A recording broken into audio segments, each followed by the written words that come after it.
नमस्कार, मैं रचना शर्मा चढ़ती कला टाइम टीवी देख रहे हैं सभी दर्शकों का स्वागत करती हूं। आप देख रहे हैं हरियाणा के समाचारों की शुरुआत से पहले एक नजर आज की मुख्य सुर्खियों पर।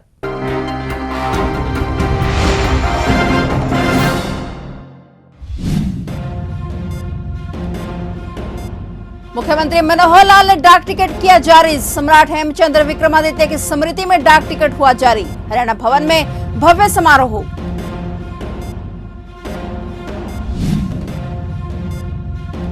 गृह मंत्री अनिल विज का आम आदमी पार्टी पर कटाक्ष, बोले घोटालों की बाप पार्टी है आप।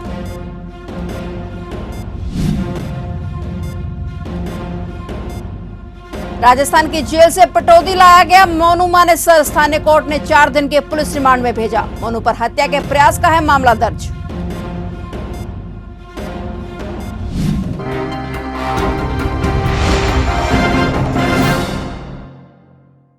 और अब समाचार विस्तार से। हरियाणा के मुख्यमंत्री मनोहर लाल आज दिल्ली दौरे पर हैं। सम्राट हेमचंद्र विक्रमादित्य के राज्याभिषेक दिवस के अवसर पर नई दिल्ली के हरियाणा भवन में भव्य समारोह का आयोजन किया गया है। मुख्यमंत्री मनोहर लाल के साथ कार्यक्रम के मुख्य अतिथि केंद्रीय राज्य मंत्री देवू सिंह चौहान भी मौजूद रहे। वहीं आज मुख्यमंत्री मनोहर लाल ने हरियाणा भवन में सम्राट हेमचंद्र विक्रमादित्य की स्मृति में डाक टिकट जारी किया है। बता दें कि अब सीएम मनोहर लाल सीएम की विशेष चर्चा कार्यक्रम के तहत स्कूल मैनेजमेंट कमेटी के साथ संवाद करने वाले हैं।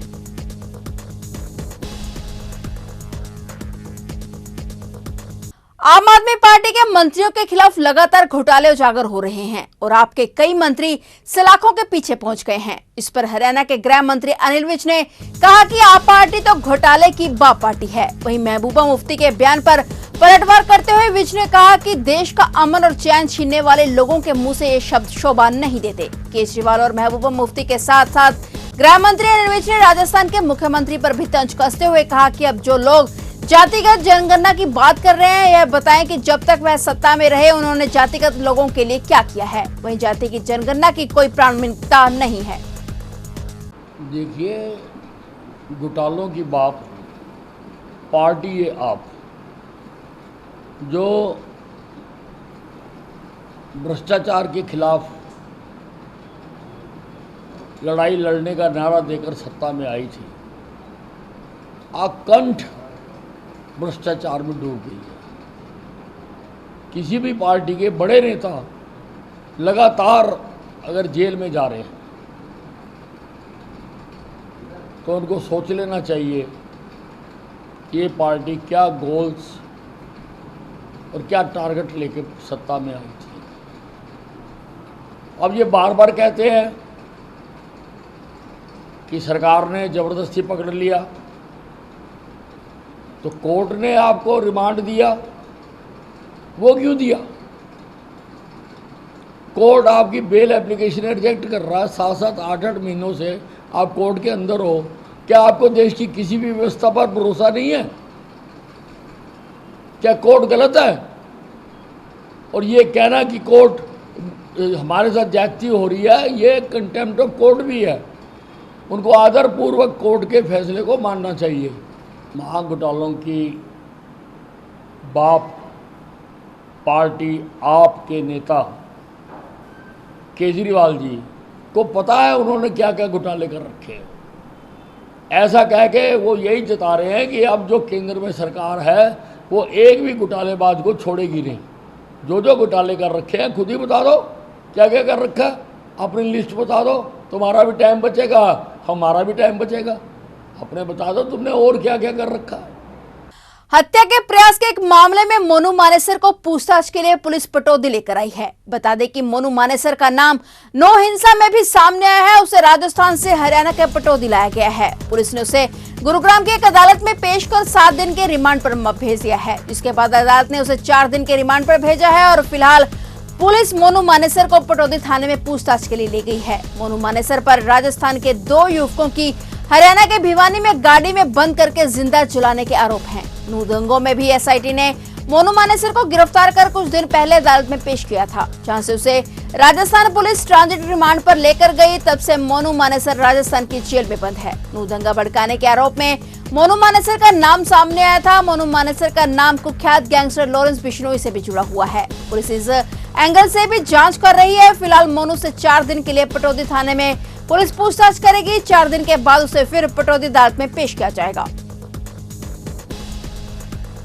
गोलियों से फिर दहला करनाल। जी हां, करनाल के मुगल कैनाल इलाके में दिन दहाड़े गोलियां चल गई, जिससे पूरे इलाके में सनसनी फैल गई। दरअसल गाड़ी में सवार 5 लोग कोर्ट से वापस आ रहे थे तो एक युवक 2 व्हीलर पर आया और फायरिंग शुरू कर दी। राजेश को पैर में गोली लगी, जिसके बाद उसे हॉस्पिटल में भर्ती करवाया गया। वहीं 2 व्हीलर सवार व्यक्ति गोली चलाने के बाद फरार हो गया। दरअसल राजेश पर हत्या का आरोप है। 2015 में संजय नाम के एक शराब कारोबारी की हत्या के मामले में राजेश पर केस चल रहा है और वो जमानत पर बाहर आया हुआ है। राजेश की आज कोर्ट में सुनवाई थी और वह सुनवाई के बाद अपने साथियों के साथ वापस आ रहा था जब उस पर हमला हो गया। फिलहाल पुलिस इस पूरे मामले की जांच कर रही है कि आखिर गोली किसने और क्यों चलाई।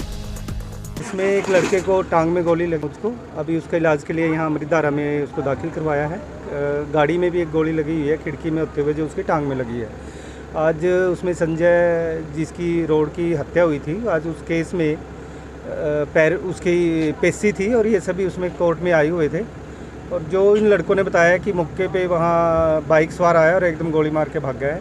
अभी इस लड़के को लेके मौके पे हम जा रहे हैं। मौके से सीसीटीवी फुटेज या और जो भी तथ्य होंगे वे जुटाए जाएंगे और जल्दी इस केस को ट्रेस करेंगे। एक था सर बाइक सवार एक ही लड़का बता रहे हैं और उसने हेलमेट पहना हुआ था। ठीक है हालात सर? हालात ठीक हैं और इसका इलाज चल रहा है। भारत में लोगों को विदेश भेजने के लिए इमिग्रेशन सेवाओं की कोई नीति या कानून अभी तक नहीं बना है। न ही विदेश में aversion, PR, study, work visa, आगंतुक वीजा पर लोगों को भेजने के लिए कोई नियम बना है। केवल विदेश मंत्रालय ने कामगारों को विदेश में भेजने के लिए इंडियन माइग्रेशन एक्ट ही बनाया है। चंडीगढ़ के प्रेस क्लब में जानकारी देते हुए डॉक्टर अरविंद कुमार ने बताया कि इसी कमी का फायदा देश के विभिन्न हिस्सों में उठाया जा रहा है। यदि पंजाब, हरियाणा, गुजरात और देश के विभिन्न भागों की बात की जाए तो अब तक औसतन इमिग्रेशन के नाम पर करोड़ों रुपए की ठगी हो चुकी है। इसी तरह अवैध रूप से विदेश भेजने के और शरणार्थी के रूप में डोंकी वीजा के नाम पर चल रहे अवैध कारोबार में दर्जनों बच्चों की मौत हो चुकी है। यह जानकारी केएडी इमिग्रेशन सर्विसेज के एमडी डॉक्टर अरविंद कुमार कादियान ने दी। हमारे समाज में क्या है इंडिया में कि डिस्ट्रिक्ट एडमिनिस्ट्रेशन हो या स्टेट गवर्नमेंट हो या सेंट्रल गवर्नमेंट हो, किसी के पास भी कोई भी पॉलिसी या नीति कोई इमिग्रेशन से संबंधित नहीं है। मैंने department of foreign affairs ministry और Haryana chief minister, Punjab chief ministers, all divisional commissioners, all deputy commissioners of Haryana Punjab, prime minister of India and home minister of India, मैंने यही उनको रिप्रेजेंटेशन दिया है कि भी किसी तरीके से आपके पास कोई ऐसी रेगुलेटरी बॉडी है जो ये निर्धारित कर सके कि किस व्यक्ति के पास जो है लाइसेंस है इमिग्रेशन सेवाओं को देने का। ये एक विडंबना है कि मान लीजिए कैनेडियन अथॉरिटीज़ के पास लाइसेंस लेने के पश्चात ही आदमी इमिग्रेशन प्रैक्टिस कर सकता है। अब दिक्कत ये है कि मान लीजिए as an immigration lawyer I have a licence from the government of Canada. मैं दावे के साथ कह सकता हूं कि 99% लोग 100 में से जिनके पास किसी प्रकार का ना तो लाइसेंस है, और ये विडंबना है कि मान लीजिए बच्चों को भेजना है ऑस्ट्रेलिया में और स्टूडेंट्स को भेजना है कनाडा में, तो लाइसेंस कनाडा की गवर्नमेंट देगी, ऑस्ट्रेलिया गवर्नमेंट देगी, ना कि इंडियन गवर्नमेंट देगी। फरीदाबाद के बीके सिविल अस्पताल के टीबी वार्ड में मरीजों को दवाइयां नहीं मिलने की शिकायत और कर्मचारियों द्वारा देरी से आने की जानकारी मिलने के बाद सीएम फ्लाइंग की टीम ने आज छापेमारी की। टीम द्वारा जहां कर्मचारियों की ड्यूटी आने के जाने के समय की जांच की गई, वहीं टीबी डिपार्टमेंट में दवाइयों का स्टॉक भी चेक किया गया। वहीं सीएम फ्लाइंग की छापेमारी के दौरान अस्पताल में हड़कंप मच गया। चीन में चल रही एशियन गेम्स में करारी हार के बाद हरियाणा के रेसलर बजरंग पुनिया की सोशल मीडिया पर खिंचाई हो रही है। उन पर बिना ट्रायल भेजे जाने को लेकर तंज कसा जा रहा है। हालांकि अब उनके समर्थन में वुमेन रेसलर विनेश फोगाट आई हैं। विनेश फोगाट ने जलो मत रीस करो कहते हुए बजरंग की पुरानी उपलब्धियां गिनाई है। विनेश फोगाट ने कहा कि बजरंग चैंपियन हमेशा था और अभी भी और हमेशा रहेगा। बता दें कि बजरंग पुनिया ने एशियन गेम्स के 65 किलो वर्ग फ्री स्टाइल मुकाबले में हिस्सा लिया था। बजरंग पहले सेमीफाइनल में पूर्व वर्ल्ड चैंपियन ईरान के पहलवान अमजद खलीली रहमान से 1-8 से हार गए और इसके बाद ब्रॉन्ज मेडल मैच में जापान के यामागुची के खिलाफ बजरंग एक तरफा मुकाबले से 10-0 से हार गए। सांसद नायब सिंह सैनी ने कहा कि संबंधित अधिकारी जिले में ग्रामीण सड़कों का सर्वे करके जल्द रिपोर्ट सौंपे ताकि उन सड़कों की प्रधानमंत्री ग्राम सड़क योजना के तहत मुरम्मत करवाई जा सके। शॉर्ट टर्म कार्यों को प्राथमिकता से पूरा करवाएं। टेंडर प्रक्रिया के बाद तुरंत ही विकास कार्यों को शुरू करवाकर समयावधि में पूरा करवाएं। शासन निधि कोष के तहत जितने भी विकास कार्य मंजूर किए गए हैं उनमें से कुछ पूरे हो चुके हैं और कुछ पर कार्य चल रहा है। इन कार्यों को जल्द पूरा करें ताकि संबंधित व्यक्तियों को इसका लाभ मिल सके। सांसद द्वारा गोद लिए गाँव हजवाना में स्कूल भवन के लिए 80 लाख रुपए की राशि भेजी गई है। इस कार्य को जल्द पूरा किया जाए। सांसद नायब सिंह सैनी लघु सचिवालय स्थित सभागार में आयोजित जिला समन्वय एवं निगरानी समिति की बैठक में रखे गए विषयों के तहत चल रहे विकास कार्यों में बिंदुवार समीक्षा कर रहे थे। इस दौरान उन्होंने संबंधित अधिकारियों को समयबद्ध कार्य करने के निर्देश दिए। वहीं उन्होंने किसानों को पराली न जलाने की भी अपील की। दिशा की मीटिंग में 27 विषयों के ऊपर आदरणीय प्रधानमंत्री जी के नेतृत्व में जो स्कीम्स चल रही हैं, जो योजनाएं चल रही हैं, केंद्र सरकार की हमारी जो योजनाएं हैं, उन योजनाओं के ऊपर एक एक योजना के ऊपर डीपली उसके ऊपर चर्चा हुई है। विकास कार्यों को लेकर के चर्चा हुई है। अगर कोई कार्य ऐसा है कि जो अभी स्टार्ट नहीं हुआ तो किन कारणों से नहीं हुआ, उसके ऊपर चर्चा हुई है।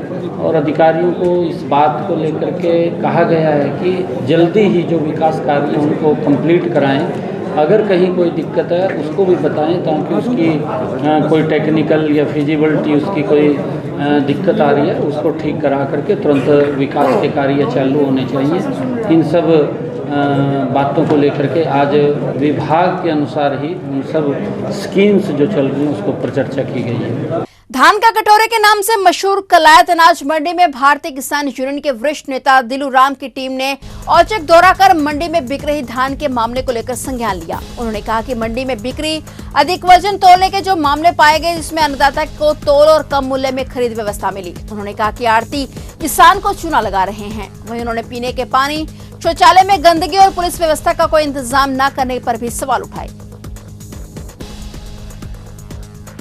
मंडी में की जो व्यवस्था उठाने की है वो धीमी रफ्तार है। यहाँ नहीं, पूरे ज़िले के अंदर हम इस किस्म से मंडियों के दौरे कर रहे हैं।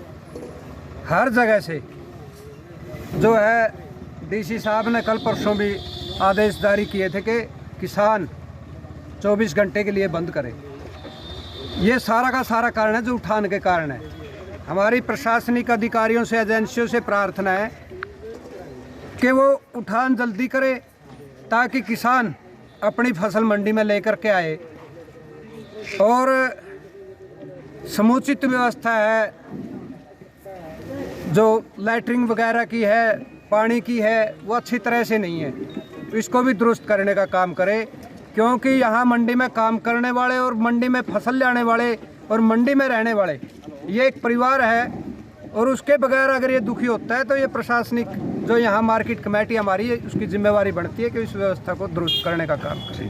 नीलोखेड़ी के गांव अमूपुर में पहले नवरात्रि पर हरियाणा महिला केसरी दंगल का आयोजन 15 तारीख को उधम सिंह अकेडमी की तरफ से किया जाएगा। उधम सिंह पहलवान ने प्रेस कॉन्फ्रेंस में बताया कि कुश्ती इवेंट पर हर साल किए जाते हैं और उन्होंने बताया कि 60 किलो वजन से ऊपर वाली महिला पहलवान कुश्ती में भाग ले सकती हैं। प्रॉपर किट व मैट पर कुश्ती की जाएगी और कुश्ती विजेता को प्रथम पुरस्कार 11,000 और हरियाणा महिला केसरी पट्टे से पुरस्कृत किया जाएगा। द्वितीय पुरस्कार 5100 पुरस्कार और तृतीय पुरस्कार 2500 से सम्मानित किया जाएगा।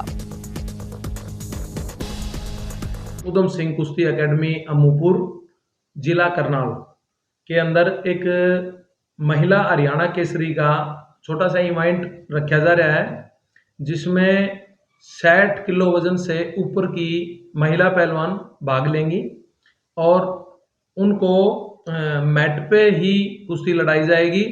प्रॉपर किट और मैट पे कुश्तियां होंगी, जिसमें सभी अंतर्राष्ट्रीय रूल रहेंगे।